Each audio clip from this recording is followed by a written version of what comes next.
while we take a few moments for people to zoom in, if you just want to say hello in the chat and maybe where you're calling in from, we'll just give a minute or two for other people to land. It's kind of nice to see where in the world people are calling in from. Good to know that New Jersey's here. Things do not go well. New Jersey's not here. Same with Austin, Germany. Boulder, beautiful. Toronto, Switzerland. Ashburn and Maui. Phoenix. Isn't it interesting that no matter where in the world we are, we need help with the relationship. New Zealand, even in New Zealand and Maui. Can you believe that, John and Julie? Even in Maui, even in Maui, people are looking for support. Wow. True enough. So good to meet all of you and see all of you. British Columbia. San Francisco. Well, we're calling in from Marin, which is north of San Francisco. I'm super happy to be here with Cecily. Thank you again for hosting with us. Yeah, my delight. It's wonderful to be here. And very, very, very, very, very excited to introduce our guests today, John and Julie Gottman. There's so much I could say about them. They've written so many books. They're world-renowned researchers and academics and therapists.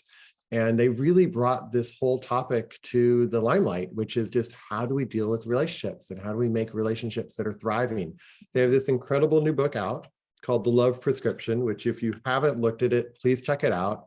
It summarizes and condenses and just kind of makes practical their 40 years of research. And thank you so much for writing this. And thank you so much for joining us today, John and Julie.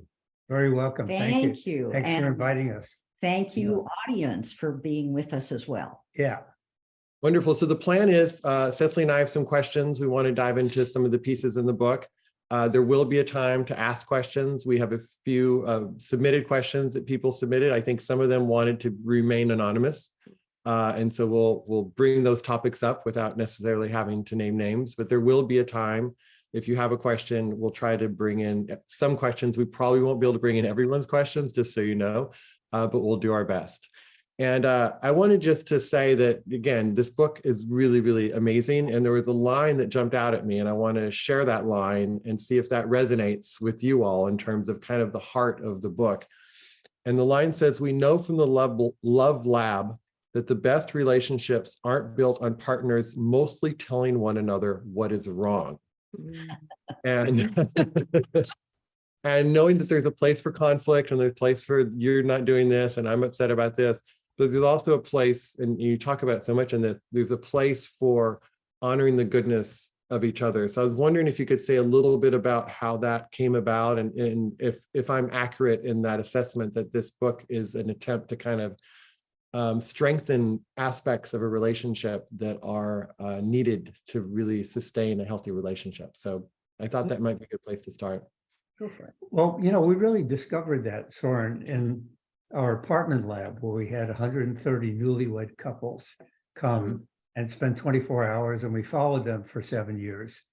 And just 7 years. Yeah, and the camera really noticed these small moments of appreciation that were going on. And it turned out they were really very, very important in the prediction of the future of the relationship. Yeah, let me also add that one of the most important pieces that we write about in the book extensively is what we call turning toward. And turning toward means when your partner makes a bid for connection, you will respond not necessarily physically by turning toward them, but by paying attention to them and going ahead with a conversation if that's what they're wanting, or listening to their need, listening to their complaint, even that. But doing that instead of turning away, just ignoring them, or turning against them and giving like a hostile remark in response. Right. And we found in the lab that the successful couples 7 years later turn towards each other 86% of the time. Wow. Wow. The unsuccessful couples, 33% of the time. So there's a huge difference between those. And can you give an example? Let's say sometimes somebody might be like, honey, I would love to talk to you, which is a pretty clear bid, right? And sometimes it's like, honey, you seem to be very distracted right now, or you seem to be looking at your phone too much. What does turning toward look like in a situation where sometimes the bid is sweet and lovely, and sometimes the bid has a bit of a frustration with it?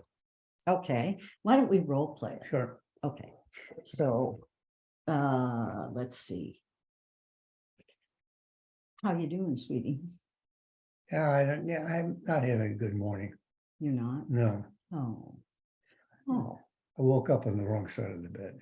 oh, what a bummer. Yeah, That's too bad. yeah. Oh. Okay, pause there for a moment. So I'm turning towards him. I'm giving him some conversation. Let me also demonstrate what not to do. Okay. I had a really bad dream last night, and I woke up kind of on the wrong side of the bed, so. Right. Turning away. Yeah. Turning, oh, Yeah. now I'll show you turning against. Okay. I kind of woke up on the wrong side of the bed today. I had a really bad dream last night. You know, would you stop interrupting me? I'm trying to write an email. Okay. Turning against, Mhm. right? Okay, so he's making a bid for connection. How about you make a bid for connection with some frustration in it? Okay. I'm really needing your attention this morning because I woke up on the wrong side of the bed. I really, I need you not to be on your phone this morning. Gosh. So you're feeling crummy, it sounds like. Huh? Yeah. Oh, well, let me put my phone down. I'm sorry I was distracted with that. You're right. Thank you. Yeah. Really appreciate it. Right. Blah, blah, blah. So good at it. I could tell John had to work to find a way of saying it that was like frustrated. He did a He's good so nice. He never did. So there's the curiosity, it looks like. And there's even if it doesn't come across in the way that we would like it, there's a curiosity to say, tell me more. Exactly. That's right. All right. So I have one for you. Okay. We read with some interest your chapter about date night, which is a great story that you tell about how, I think it's at the end of the book, maybe your eighth chapter. You talk about how you were both very distracted and you're in this very busy time in your careers and researching and writing late and just kept growing more and more distant while you're in the home together.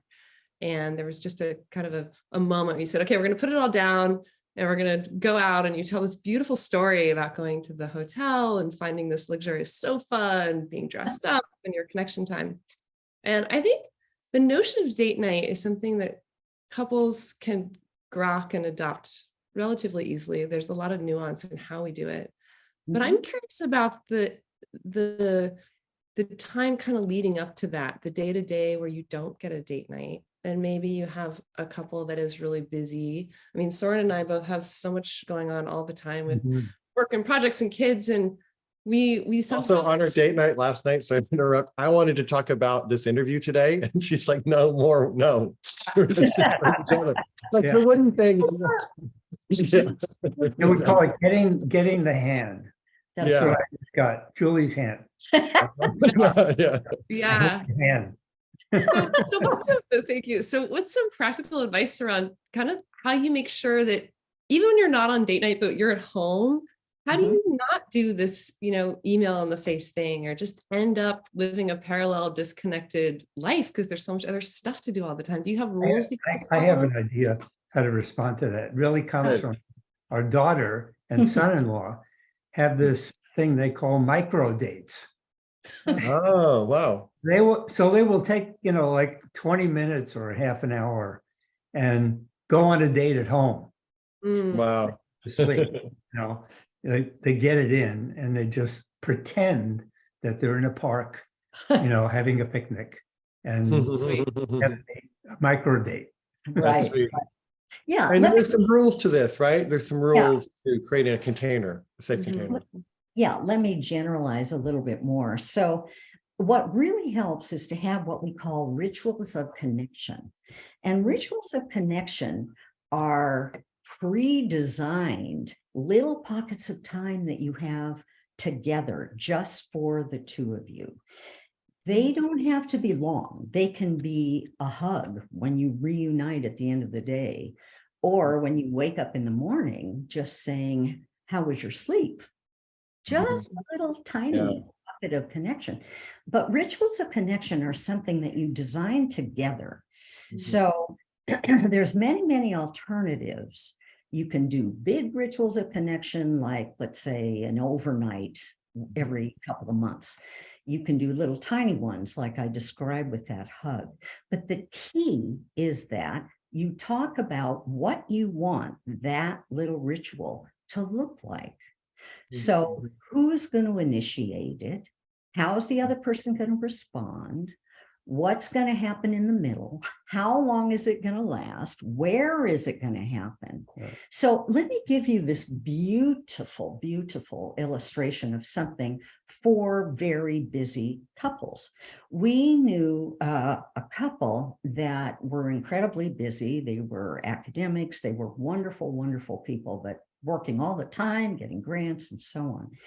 But they created a ritual of connection, even though they had 3 children who were like 7, 5, and 4. You know, it was just crazy out there. But here's what they did. They had a den that had French doors. The kids knew that they were going to have their little ritual of connection, which involved tea. So he would make the tea in the kitchen. He would bring the tea into the den. They would shut the doors. The children had been instructed not to disturb them unless they were actually dying or killing one another. That usually didn't happen, usually. And they would sit and just talk about what's on your mind and what's on your heart. Wow. And it was so beautiful. And they might do that for 20 minutes, maybe a half an hour. Then she would pick up the tea tray, take it into the kitchen, clean up the tea. So they had everything, you know, predictably done in a way that they really could anticipate it and look forward to it. That's beautiful. That's all it takes. That's beautiful. That is Thank a really, really good one. Yeah. So we're going to open it up to questions in one moment. I wanted to look at this because I think in the book you talk about, there was one particular thing that I thought was somewhat sensitive in terms of ask for what you need. And I just wanted to touch on that because I feel like I sometimes with Cecily, well, just tell me what you need. And sometimes it's like, well, I have been telling you what I need. And so I just wanted to address this because sometimes people feel like to spell it out or not spell it out, or what qualifies as asking for what you need. So John, please. So one of the things we've made available to all your viewers and participants today is a free app that we have on the App Store. If they type in Gottman card decks, they can download this free app. It has 14 different card decks.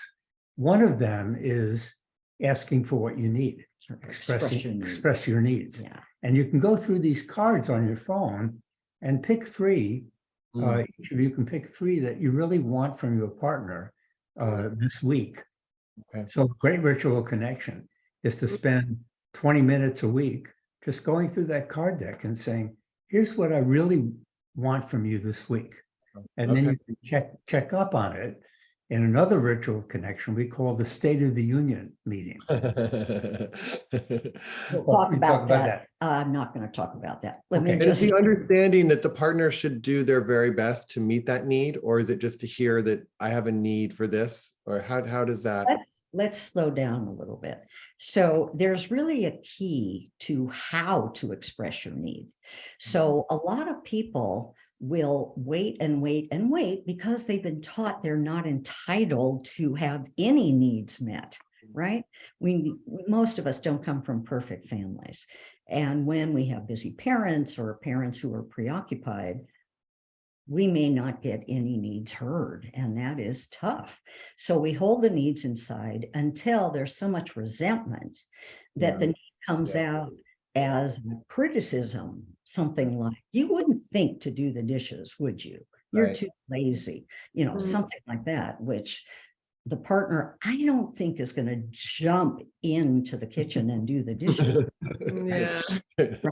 So here's the formula that we saw the most successful couples do. They started with I feel. So they're describing their self. They're not describing their partner, just themselves.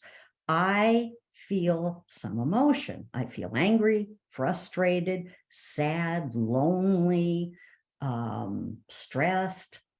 About what? Now the key is what, not who, but what. So the what is the situation. I'm angry that there's a new dent in the car. I'm upset that the kitchen is a mess. I'm mad that the kids were picked up late again. Hear that? Not you, but what's the situation? Then express the need. And the need you want to express as a positive need if you can.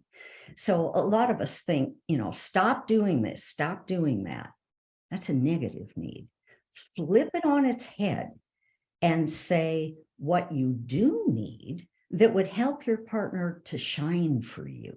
And your partner is going to be much more eager to at least listen and try to fulfill that need. I love the way that you've spoken to all of our social and cultural baggage around needs and wants. That was like almost tear-jerking to read. It's so true that we don't live in a world where that's accepted. That's sort of it's almost a sign of a weakness or lack of affection, which is real tragedy. So thank you for opening that up. One of the questions that came in was, is it okay to say you seem angry? And does that, or where's the place for I statements versus you statements? And I don't know if you both, the question was like, it's like, I want to go to my partner and say, you seem angry because that's my experience. But that, I don't know if it's male or female asking the question, but that was one of the questions that came in. Yeah, it's not a great thing to do. Because it makes you sound like you know the partner better than they know themselves. So it can be heard. This may not be the intention, but it can be heard as condescending. Got it. Yeah. So a better way of saying that is, honey, I don't know, I'm sensing some tension in the room. Is something going on for you? Right. Pose it as a question. Is something going on for you? That gives the partner tons of space to really describe their own feelings. And, most of us are not mind readers, so don't be surprised. You'll hear something a little different than what you assumed. Great. Thank you. Awesome. So maybe I know we have Sunita and Rana who are going to come in and ask a question. They also had submitted an early question. Alex, can we find them? Hey, Sunita. Hi, Sunita. And is Rana in the house? You find? Voila. There you are. All right. Hey, hi there. Hi, Rana. You're here live with John and Julie, so we'll pass it over to you. Hi. Would you like to ask the question? Yeah, I am just, there we go. Sorry. I am so excited to be here. Thank you, John and Julie and Cecily and Soren. You both, all of you are just amazing examples of, what we aspire to in relationships and to be in relation with others. Our question, we were thinking about, what's the most burning? There's so many things we could tackle. And one we've been feeling recently, we are together, we are our new parents to a 1-year-old now. He's actually, so we've gone through the toughest parts maybe, but maybe more to come. So one of the things that's come up for us as new parents is, going into the experience of parenting, we could talk in hypothetics and we could, feel aligned on values and approaches that we thought that we both believe in. And I think in general, Rana and I both feel like we're quite values aligned as a couple, but it was really interesting to go through the experience of parenting a child, baby, especially, sleep training, I think was one that is like a very clear example that came up where it surfaced different values. And that could be because culturally we have different backgrounds, just personally we are different people, which happens. And when it comes to navigating, that's like one example where things got super heated for us. And in those moments, it felt really hard to kind of figure out how to align, because when it came down to it, it was like this really hard difference of value. And so I guess our question, and Rana, feel free to augment any of this, but our question has to do with what do we do in these cases where it comes down to this like hard question of values? How do we navigate that and get back to a place where we can, we don't feel stuck? Do you want to add anything, Ron? No, I'm okay. Yeah, I think so. Okay. Yeah. Okay. Well, the best thing to do, we think, is an exercise we call the dream within conflict exercise. And in that, there are 6 questions that go very, very deep. One of you asks each question without bringing up your own point of view, and then listens to your partner's answer. Then ask the next question, listens to your partner's answer. So one of you is the listener who asks the questions all the way through 1 through 6. And the speaker really dives deep inside themselves, really reflect on the meaning of their position on this issue. So the questions involve values, beliefs, ethics. That's the first one that each of you details for the other in what's important to you. Secondly, how about the childhood background or history? So you're asked to address, how does your childhood or personal history relate to how you feel about this issue, what your position is on this issue? Then you're asked questions about your feelings, why this is so important to you. Is there an ideal dream here, that would, if you could shape the world of this child and the two of you in any way you wanted, what would it look like? And finally, what is an underlying purpose? Is there one? Way down deep, an underlying purpose for you in having this particular position that's yours honored. Need you to have that position honored. So when you go deep like this, what can happen is you give seeds of more compassion between you. And you grow those seeds by explaining at the deepest heart level you can, who are you regarding this issue? Tell your partner. And typically when you're new parents, who has time for that kind of conversation? It's very awkward because it takes time, right? And you switch roles. After one person is the listener, then you switch roles. The other one is the listener. So hopefully at the end of that, you've reached more understanding and more compassion of each other's positions. Then you work on compromise. And compromise, again, we have a cool little exercise that we do for that as well, that involves a little bit of writing first. On a blank page, each of you creates 2 concentric circles, big ones, like a bagel or a donut. And in the center circle, you put your core need or your core dream that is so important to you that if you gave it up, you would be losing the bones of your body. That's how important it is to you. So in the inner circle, you write down whatever that is so central to who you are. Then around the outer circle, you write what you're more flexible about. And more flexibility often involves kind of the facts of a compromise. Things like when something will happen, where, for how long, who will do it, how will it start, how will it end. Those are the kind of things you can think about in terms of flexibility. Share the writing with each other, what you wrote, and then talk about what are your common goals. Did you see any? Where do your flexible areas overlap? Can you perhaps generate even an experiment, a temporary compromise from where those flexible areas overlap while honoring each other's dreams? That's Wow. how you deal with a conflict like that. Yeah. How's that sitting with you guys? Rhonda, anything you want to add or say?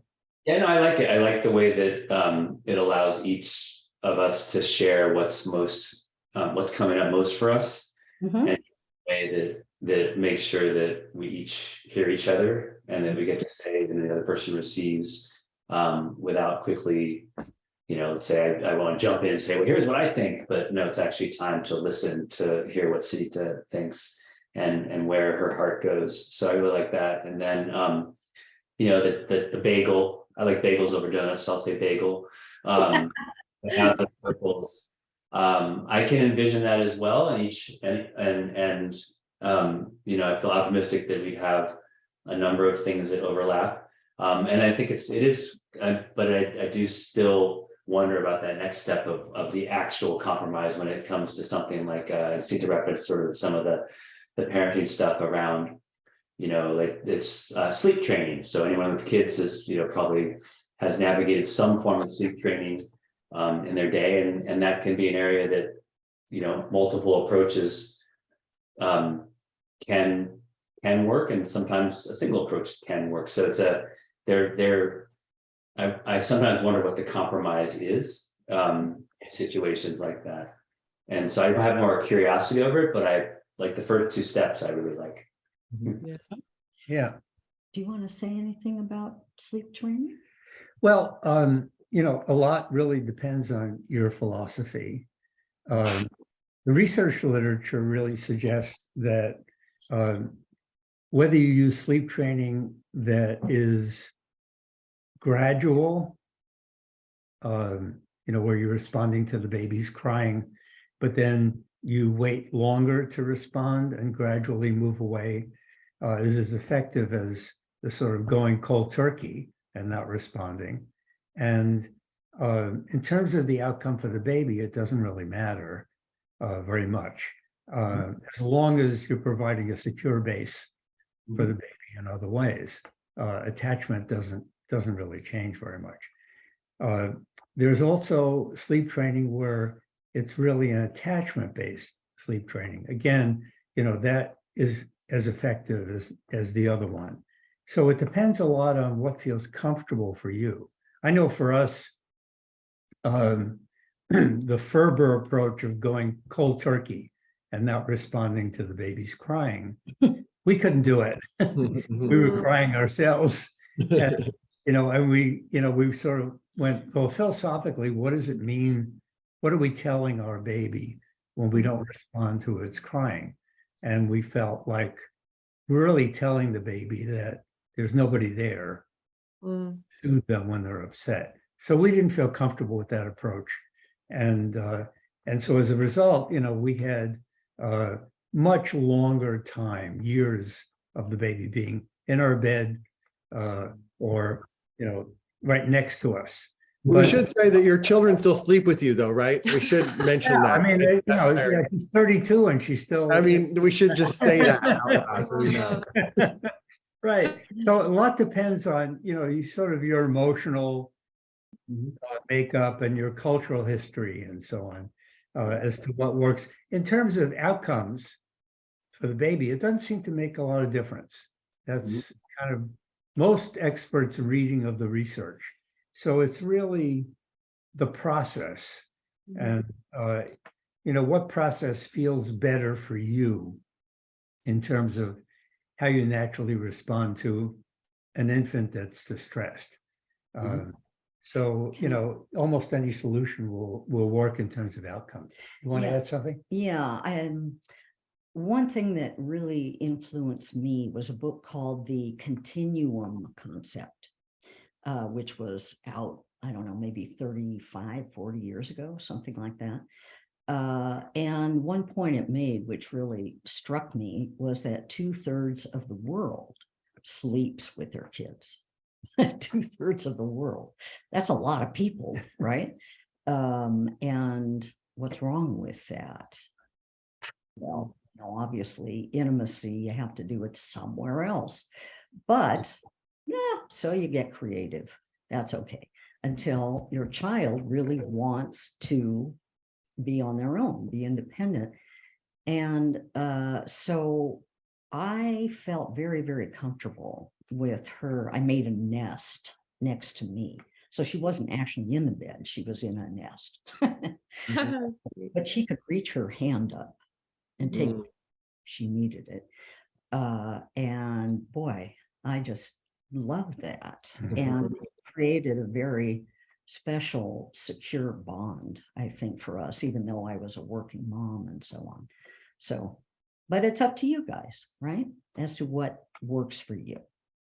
So there's an interesting follow-up in the chat, which kind of broadens the question a little bit, which is, so when there isn't an opportunity to work towards a compromise, and it's a very black and white decision, such as whether or not we have another baby or circumcision, or even to take it out of parenting, do we sell or buy a home or move out of this country? Like these big bright line decisions. Do you have similar guidance for how a couple can navigate that kind of a challenge? Yeah. I mean, those are ones that we see all the time. And we use the same method, actually. I'll give you an example. This was a couple who was getting ready for retirement. And they lived in the state of Washington, and they were really gridlocked on what they were going to do during their retirement.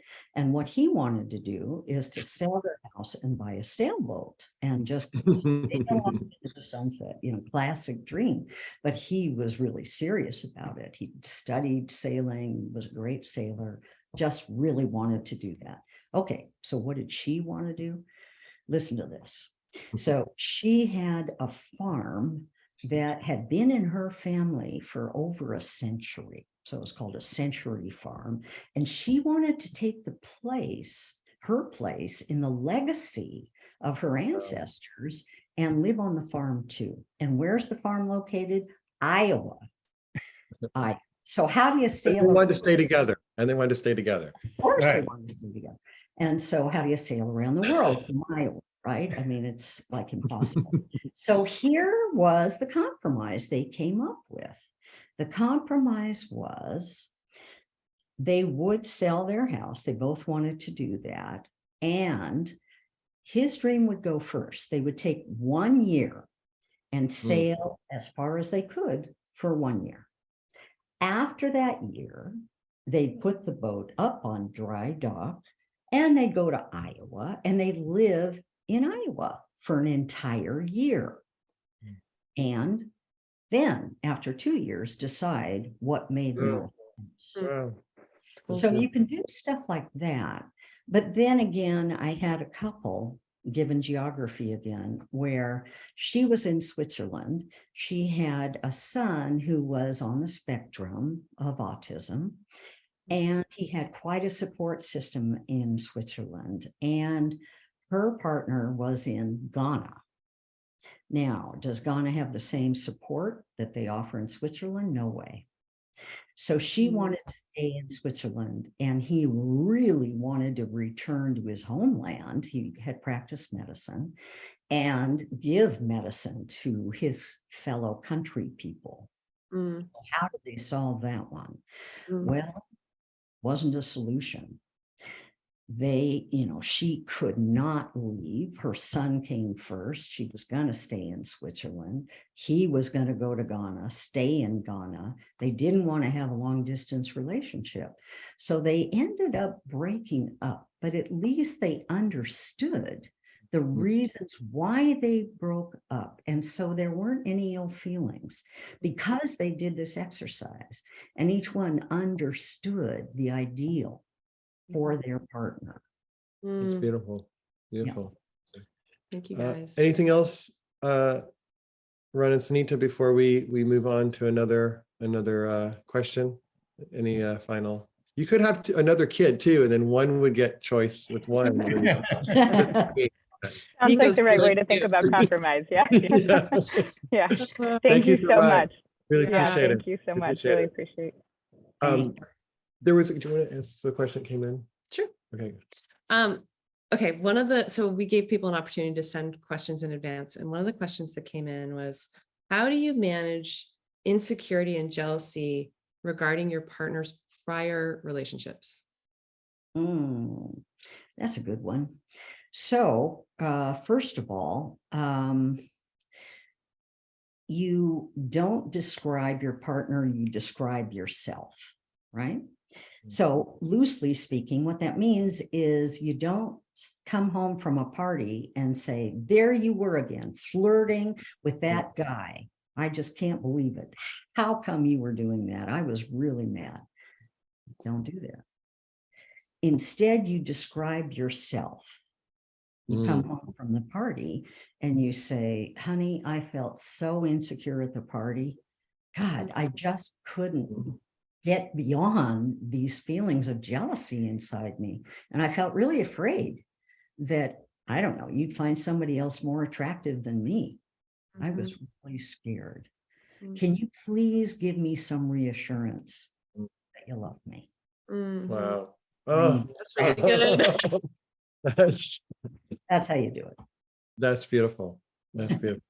I see there's a number of hands up. What if we start with Sarah? Sarah's been waiting a long Sarah's been waiting. time. And just so you know, if you're asking a question, you are live and this is going to be seen by lots of people, not just here, but it'll be posted and things. So just so you know, Sarah. Ask for a friend if you want. Ask for a friend if you want, yeah.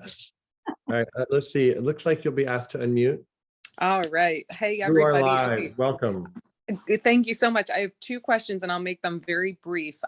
One is on the bid for connection. There's someone in my life, they bid for connection frequently. Honey, look at this on TV. Oh my God, look outside. Oh, I'm reading this great book. Oh, I want to talk to you. And it's like, how do you I'm very much like a them. compulsive bidder. So I end up doing that to people too, but I recognize like sometimes I can't always meet their need for connection or people can't always meet mine. So when do we know, like we're still turning towards mostly, but there are times when we need to say no, or I need to do this or whatever. That's one question. The other question is about, I love the ritual. Wait. Remember, we're both really old. We won't remember your face. Time. Okay. So answer to the first question is that you can say something like this. Honey, I wish I had the time to listen right now and to connect with you, but I'm feeling under a lot of pressure to get such and such done. So can we connect a little later today? Boom, you set a boundary. So you're doing it with love, right? I wish I could, but I can't. Mm-hmm. Yeah, awesome. Thank you. And the other one is around setting up the rituals with your partner. I love that. And I operate that way, but I can hear in my head, even with siblings or friends, oh, that's so regimented. I like to be spontaneous. Can't we just let it happen? And then it's like, you're trying to control things too much, all these judgments, where it's like, that does create stability, security, this assurance that this is going to happen. And this is exactly how it's going to happen. That makes my whole nervous system drop and just be like, ah. So how to deal with the naysayers?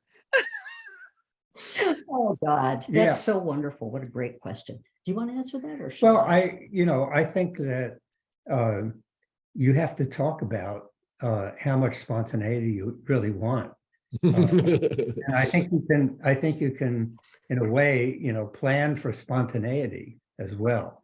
I remember we responded to our daughters saying, I hate Sunday because all I do is homework and I just hate Sunday. So we started this thing where we would just get in line for some ferry in Seattle and without any planning, just get on the ferry and see where it took us. And we did that every Sunday for about 2 months. And then our daughter really felt like she was heard.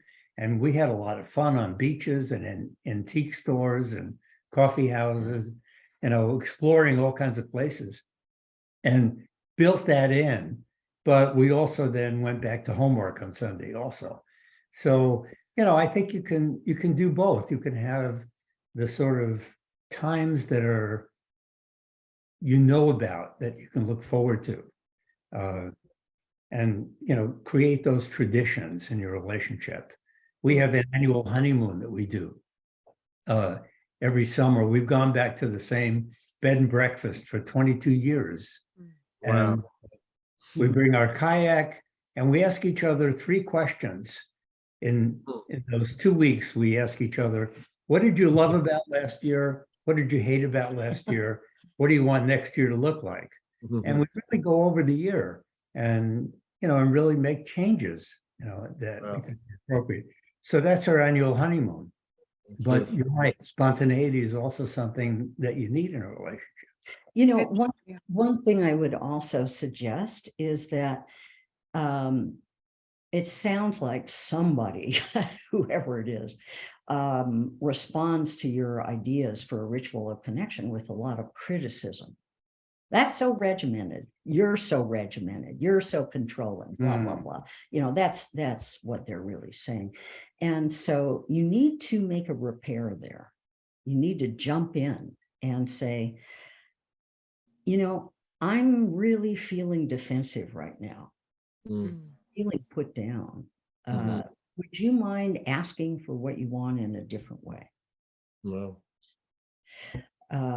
So try and get the conversation back on track, because when you've got that criticism operating between you, then you're inevitably going to feel defensive, become more entrenched in your position. The other person will become likewise, and boom, you're off and running. So make a repair like that. I'm feeling defensive, or that kind of felt like an insult. Can you say that another way? Yeah. And I love how this is highlighting that idea of compromise as well that you just spoke about. So we can do both. We can be spontaneous and can we have some rituals? So thank you. Good. Thanks, Sarah. Take care.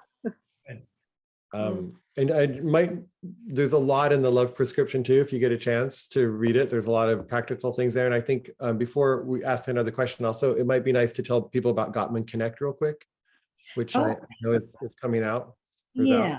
So some of you may know that over the last, 35 years or so, John and I have John really created a whole assessment system where a couple could, through a process, find out what the strengths in their relationship are and what the challenges are. Then we created a lot of interventions based on what successful couples do. All right. So we decided that we didn't want to only offer this learning to people who had money, who could pay for therapy, who could go to workshops. We decided to democratize our system. And so what we did is we palled up with very, very old friend of ours who used to work at Microsoft, and he brought in a few geniuses along the way, which was very nice. And we created a software platform that people can access at home. It's called Gottman Connect. And on it, you can get yourself a full assessment of your relationship, just like John and his colleagues used to do in the lab, in the research lab. You can have the same thing very, very simply with a lot of clicks on the computer, but it's very simple. And you'll get a full-on assessment of your relationship in about, I don't know, maybe 20 seconds, something like that. It happens very fast. And you will also receive recommendations and links to one or many of 39 different modules that we created. And each module contains a little video, just a couple minutes of John and I explaining this particular portion of the relationship, giving you an exercise that has text instruction that can strengthen your relationship in this particular area. And then a video of John and I role-playing the wrong way to do it, how you can sabotage it, and the right way to do it. And believe me, we had a lot of fun doing it wrong because we've had so much practice doing it wrong. So, and they cover everything. They cover how to strengthen romance, how to strengthen passion and sexuality, how to deal with conflict, how to deal with little problems, huge problems, how to build compromise, how to create shared meaning deeper in the relationship. So tons of exercises that you can access just by going to Gottman Connect. Beautiful. Thank you. And what a beautiful service. Thank you for making sure that that happened in the world and that was disseminated in that way. That's beautiful. You can do it all on your phone. You can do it all on your phone. Yeah. Meet people where they're at, right, John? Mhm. Right. Phone, computer, tablet, anything.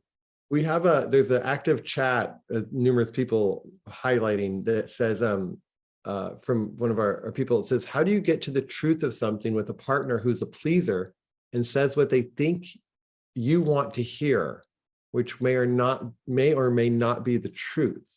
And a lot of people seem to be thinking that they resonate with that. So I don't know if there's any thoughts around hearing people and how to respond when we feel like maybe they're not being the most genuine. Yeah. A wonderful way to respond if you're picking up that your partner isn't really being genuine is to ask them a question. The question being something like, are you feeling a little bit nervous about really telling me what you think or feel? Is that difficult for you? And hopefully they'll say, yeah, you're not trying to shame them. So if they say yes, you follow up with, can you help me understand that? Are you afraid I'm going to judge you? Or, what's happening inside you? When I ask you a question, and I really sincerely do want your honest answer, what's happening inside you? So just like say, that. am I doing something? Would you ask that? Would you say, is there something I'm doing that maybe makes you uncomfortable? Yeah, sure. Beautiful. That's a wonderful question. You bet. Great. We have a number of hands up. I'm going to jump over to Rishi, actually. If you want to join us here, we'll prompt you to unmute, and then you can ask away. All right, there we go. You're live. Oh, welcome, Rishi. Where are you calling from, if you don't mind? I'm calling from San Francisco, California. Good. Cool. All right. It's great to be here. I have to say, I love this book. Oh, thank you. My fiance and I, we went through this in our first year of dating, and the lessons of it are probably worth reminding ourselves about. Well, at least in my case, reminding myself about, like 2 years or 3 years or 5 years down into a relationship. And I think it's a really valuable book. But my question is around gridlock. Like you talk in chapter 2 of the book about how gridlock can be, pretty adverse on a relationship. And then if gridlock is followed by a tough life circumstance, it could be raising a child, it could be you know, getting hit by a car while you're crossing a crosswalk in San Francisco, which, by the way, is a true story. You know, that can result in exacerbating that initial gridlock and making it a little bit hard to solve it. But I think once, you know, there's effort to solve the gridlock, there's definitely some, you know, loss of intimacy and some core negative images that have been formed, you know, on both sides. And how do we work towards busting those core negative images and then also restoring intimacy after that period? So here comes another intervention. You're getting them all. So we have an intervention. Again, it's on Gottman Connect and everywhere else. It's called the aftermath of a regrettable incident. And what I'm assuming you mean, and I should really check this, Rishi, is how can you get those negative images out of your head? Well, also the negative words of bad fights, right? That you've had in the past. Is that correct? Yes, Okay. that is correct. Yeah. Okay. So a lot of people have that and they don't know how to process those regrettable incidents. And what we've learned from other research is that until you fully process an incident, a really bad fight, just that fight, not the pattern of what's said throughout fights, but just that one fight, until you fully process it, it'll stick in your head constantly. You'll ruminate about it. So you've got to fully process it. So we created this exercise that has 5 parts to it. And the first part, it's too long to describe all the detail, but you each describe your feelings by picking feelings off a list. The feelings you had during the incident, you each name those. Secondly, you describe one at a time while your partner takes notes. You describe your narrative from the beginning to the end of what happened during this fight, but you do it without criticism, without blame. So it sounds like, I saw you walk into the kitchen. I thought you had an angry look on your face. I imagined you were really mad at me. Then I felt really scared. I followed you into the living room. I heard you say, hear all the I's? That's all of your perception. So you're describing your perception. So don't shift into, and you said this mean thing. Never works. So that's step 2. Step 3, you look at your feelings in terms of something that may have gotten triggered for you. Triggers are feelings that come from before this relationship. So see if you can identify any triggers and say something about where they may have gotten started. Step 4, you finally start taking responsibility for your part in this incident and you apologize. And we have a format for that. Now notice how late the apology happens. Apologies do not work if you say, I'm sorry, right off the bat. They're not going to work because you don't know the impact of what happened on your partner. So you don't know what you're apologizing for. That's why we leave it to step 4. And finally, in step 5, you talk about how can we avoid this from happening again? Yep. So, nice long process, and you can access that actually with lots of video to show you how to do it on Gottman Connect. Got it. Thank Hey, you. Rishi. Yeah, best of luck. You know, we only have a few minutes, John and Julian. I know that you've been doing this work for so many years, and thank you for doing this work. And it also seems like just recently, well, the last book was on the New York Times bestseller list, I think, for numerous weeks. Do you have a sense that there's like more and more interest emerging on terms of how we make healthy relationships? And what do you base that on? Was it COVID? Are things just really bad? What's your sense of this new or arising, it seems to be interest and curiosity about relationships? It's interesting. COVID has had a big impact on all of us. And a lot of us are sort of reassessing the priorities in our life. And, if the relationship was going well before COVID, we had time to really connect during COVID. And that we didn't travel as much, we didn't work as hard, we worked from home. And we saw how important the relationship was. If it wasn't going well, then, we again saw the consequences of an ailing relationship and saw how important it was to fix that. So I think in both cases, people came out of the pandemic really wanting to have relationships be much more central in our lives. Would you agree with that? Yeah, I totally agree with that. I think the other, maybe another piece of this is that people continue to get divorced. And now the millennials, are marrying, maybe or not. They may be partnering or choosing not to partner at all. And Gen X's are doing the same, Gen Y's, so the young people in our culture many of them have grown up with divorce, right? And one of the long-term potential effects of divorce on children is that it makes them afraid to really commit into a marriage or a steady relationship. They're afraid the same thing will happen to them. So they want to know how to avoid that. Thus, they're looking at the books.